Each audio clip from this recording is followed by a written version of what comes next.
بسم اللہ الرحمن الرحیم۔ السلام علیکم ورحمۃ اللہ وبرکاتہ۔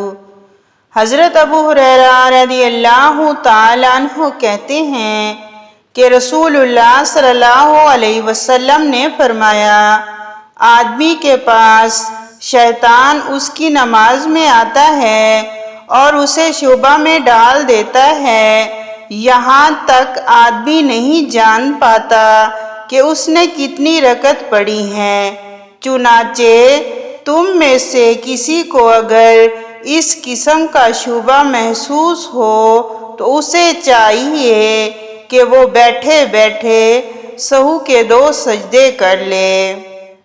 ام المومنین ام حبیبہ رضی اللہ تعالی عنہا کہتی ہیں کہ رسول اللہ صلی اللہ علیہ وسلم نے فرمایا، جو شخص رات اور دن میں 12 رکعت سنت پڑھے گا اس کے لیے جنت میں ایک گھر بنایا جائے گا۔ 4 رکعتیں ظہر سے پہلے، 2 رکعتیں اس کے بعد، 2 مغرب کے بعد، 2 عشاء کے بعد اور 2 فجر سے پہلے۔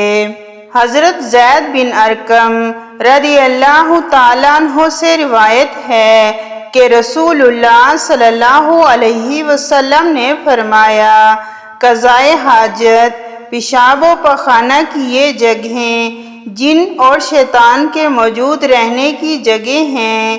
جب تم میں سے کوئی شخص بیت الخلاء میں جائے تو یہ دعا پڑھ لے، اعوذ باللہ من الخبث والخبائث، میں اللہ کی پناہ چاہتی ہوں ناپاک جن مردوں اور ناپاک جن عورتوں سے۔